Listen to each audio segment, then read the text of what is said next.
soit-il, ainsi soit-elle.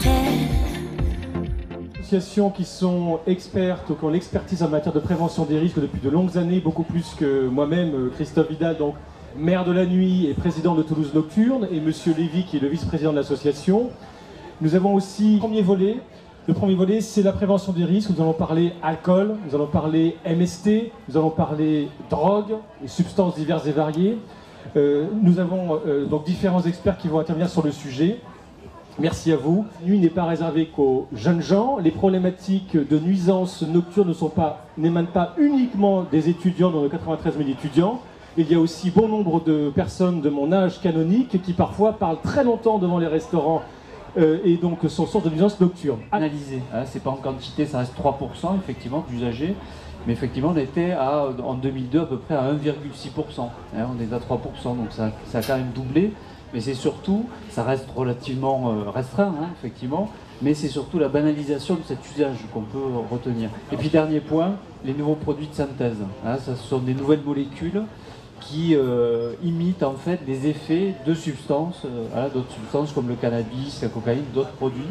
Et là par contre, on a au niveau européen un développement de ces substances, à peu près 8 nouvelles substances à peu près chaque mois. Parlons d'une même voie. Bien sûr qu'il faut faire la fête, bien sûr qu'il faut s'amuser. Et Toulouse est une ville du sud où il fait bon vivre, il fait bon s'amuser, tout en respectant, je maintiens, les riverains. Hein, puisque l'idée c'est que quand même tout le monde puisse vivre dans cette ville, à la fois ceux qui veulent faire la fête, ceux qui veulent travailler, parce que la nuit aussi c'est pas que la fête, c'est le travail, il y a le monde du travail. Mais il y a aussi, et puis la nuit, quand certains font la fête mais d'autres travaillent et c'est du business, hein, c'est le monde économique aussi. Hein. D'ailleurs, suite à votre demande, M. Vidal, on m'a lancé l'étude économique sur la partie économique du monde de la nuit. Avoir une attention sur ces consommations rapides d'alcool, hein, donc sur un produit licite. Hein. En ce moment à Londres, par exemple, c'est le protoxyde d'azote, hein, par exemple, c'est un produit, un gaz là aussi, un produit licite, effectivement, qui est vendu dans la rue, mais associé à l'alcool, effectivement, ça pose des problèmes. Et donc on l'a vu, cette consommation qu'on appelait binge drinking. Alors en France, on l'a traduit par alcoolisation ponctuelle importante. Hein. C'est plutôt jeune d'ailleurs, oui, usagé, de répondre à la question, alors à la fois dans le champ des consommations, mais aussi ce qui sort et qui émerge beaucoup, la prévention des risques sexuels, du coup on parle de sexualité, on parle donc là, vous nous parlez de l'opération de Fait-on plus, risque moins, qui a été mis en place maintenant depuis combien de temps? Alors en expérimentation 2010 et en régularité 2011, 35 soirées dans l'espace public, donc place Saint-Pierre. Déjà c'est 35 soirées sur Fait-on plus, risque moins, mais la ville de Toulouse sur les questions à d'autres dispositifs. Il y a un dispositif qui est 25 soirées aussi dans des lieux fermés, enfin on va dire des concerts ou des lieux festifs fermés, donc on est déjà à 35 plus 25, hein, donc ça fait 60 soirées. Il y a un autre espace aussi qui est Escale Santé qui interviennent dans des horaires un peu moins tardifs que les deux autres dispositifs. Je crois qu'il y a un ensemble de dispositifs aujourd'hui. Suffisant ou pas, ça je sais pas. En tout cas, il y a beaucoup de choses qui sont faites par la ville de Toulouse et pilotées par la ville de Toulouse. L'ARS et aussi la préfecture. Aujourd'hui, par rapport au monde de la nuit et cette situation, on voit que, comme on a écouté au préalable, ça a un peu évolué, ça a changé. Les jeunes ont un comportement, les jeunes et les moins jeunes ont un comportement qui tend plus à l'excès qu'avant, avec un peu moins de retenue. Mais on va dire l'agent de sécurité qui va être en soutien du physionomiste. Le physionomiste, son métier, c'est de pouvoir analyser, on va dire, des personnes qui viennent, des clients, leur dire par rapport aux critères qui ont été, on va dire, décidés en amont avec les patrons d'établissement ou les directeurs de structure, sur la clientèle qu'on va accepter ou pas sur des lieux. Mais en aucun cas, ils ne font de la sécurité. La sécurité, c'est au cas où il y a un problème, des agents sont derrière et eux viennent en soutien du physionomiste. Il y a toujours des exceptions dans tous les domaines, mais la majorité, donc on avait travaillé ensemble donc, avec Clémence Isor, avec Fait-on plus, risquons moins. Les éthylotestes sont présents dans pratiquement la majorité des établissements à Toulouse, c'est-à-dire il suffit de demander pour l'avoir. Oui, mais pas à disposition. à disposition, nous avons l'obligation de l'avoir à disposition. Mais nous allons la revoir avec tous les acteurs concernés, de la nuit, parce qu'il faut associer tout le monde.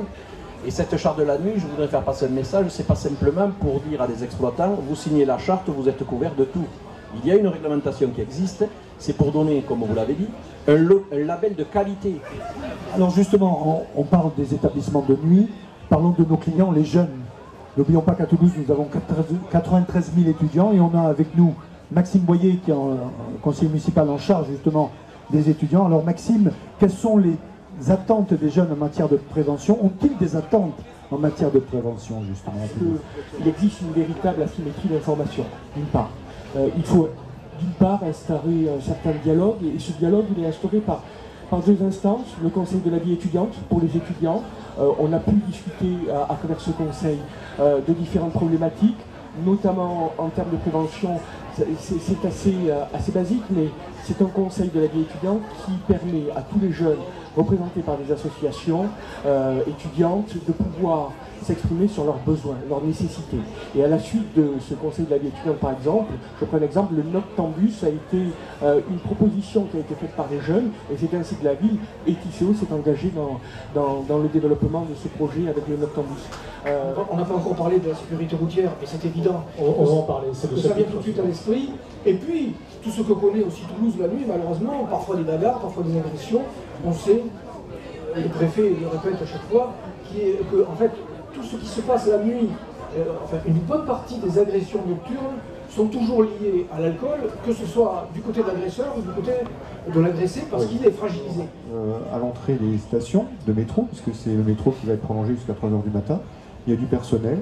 À chaque station, il y a une personne au tourniquet qui regarde ce qui se passe, qui voit passer les usagers et qui peut alerter si certains excès peuvent être indiqués ou constatés. Derrière, on a un PC voyageur qui suit l'activité du réseau, et sur la base de ces alertes, il dispose d'un réseau de caméras, sur l'ensemble, caméras de surveillance sur l'ensemble des quais, qui permet aussi de suivre un certain nombre de comportements. Ensuite, on a des personnels qui peuvent intervenir, des agents de prévention, qui peuvent venir, et la plupart des incidents dont je vous parle se règlent assez rapidement. Nous faisons chaque année une campagne courtoisie. La courtoisie, c'est le civisme, c'est vivre ensemble. Bien sûr, nous allons intégrer cette nouvelle offre de nuit dans notre prochaine campagne en 2015. Enfin, et là je lance un appel, nos stations sont ouvertes, y compris à partir d'1 h du matin, pour faire l'objet d'actions communes. Si certaines associations veulent nous rejoindre et rencontrer les publics. Alors l'état des lieux, c'est que depuis cet été, sur l'espace de 2 mois, il y a eu 20 morts, dont 50% de 2 roues. Les 2 roues, ce sont les motos. Donc 50%, c'est le double de ce qui se passe au niveau national. Au niveau national, c'est 22% les 2 roues sur la route, enfin les morts en 2 roues. Donc, oui, c'est un petit peu rabat-joie ce soir parce qu'on a parlé de la fête, des risques de la fête pour les gens qui sortent, mais n'oublions pas que pour que les gens s'amusent la nuit, il faut aussi malheureusement qu'il y ait des gens qui travaillent la nuit.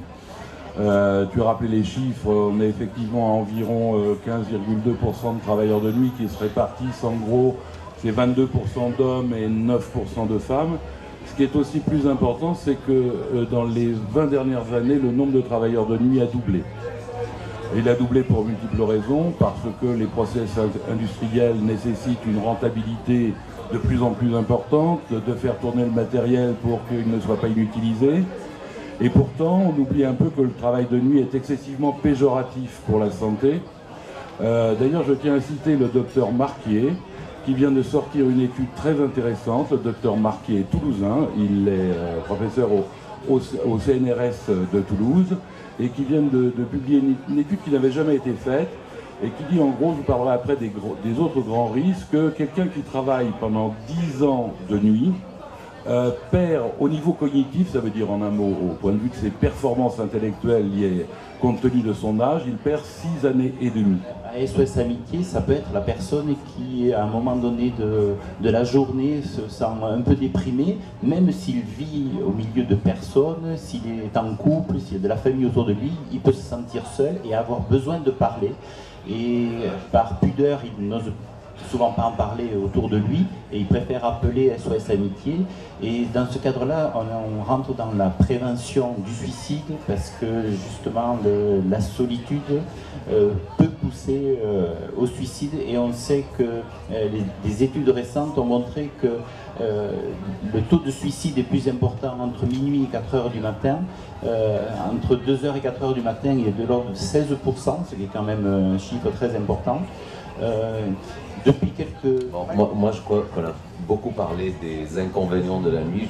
Je me permets de parler un peu des avantages quand même, parce que ça reste le rêve pour beaucoup de jeunes et de moins jeunes, pour toute la population, de faire la fête la nuit.